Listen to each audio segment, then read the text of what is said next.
Перед вами выступали, мы самодеятельные артисты. Это настоящие артисты.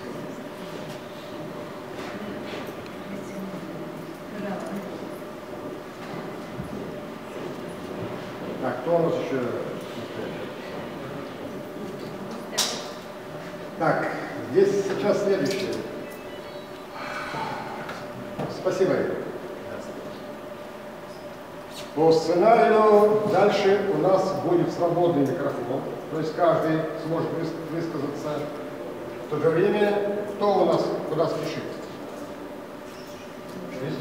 Так, у нас Институт развития образования спешит куда-нибудь или нет? Алексей Вячеслав Алексеевич, вам слово сейчас или потом, не за вас сказать.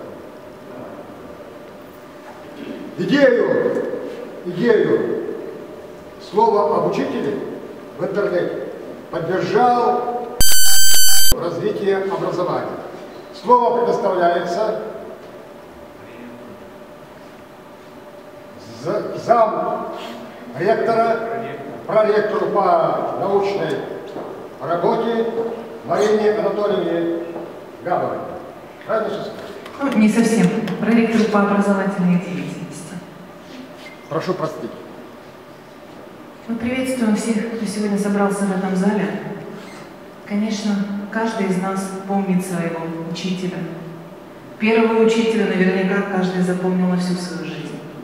И другие учителя, не только в школе, да, но и те люди, которых мы можем по жизни назвать нашими учителями, они навсегда остаются в нашем сердце, в нашей памяти.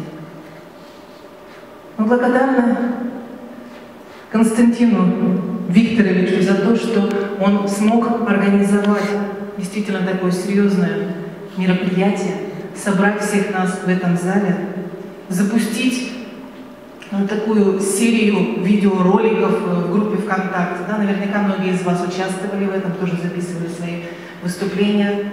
Кто еще не записался, пожалуйста, тоже можете это сделать, просмотреть те впечатления, те чувства, которые высказывают участники этого, ну, скажем так, по-модному флешмоба. Да? Конечно, сегодня каждый из нас вспоминает своих учителей. Наверняка добрым словом вы сможете тоже своих учителей вспомнить, высказаться по поводу.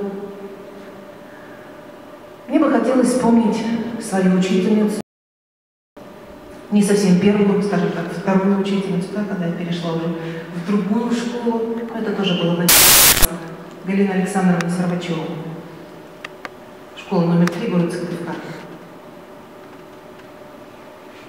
Это человек, который смог сдружить наш большой класс, в котором появилось много новых учеников. Это человек, у которого мы многому научились. И я была очень рада, когда училась в пединституте, смогла на практику попасть именно к ней. И здесь я уже другими глазами взглянула на нее. Да? Там она учила меня как ребенка, здесь она учила меня уже как будущего учителя. И многое, чему я смогла научиться в жизни, я училась у нее. Спасибо ей большое. Спасибо.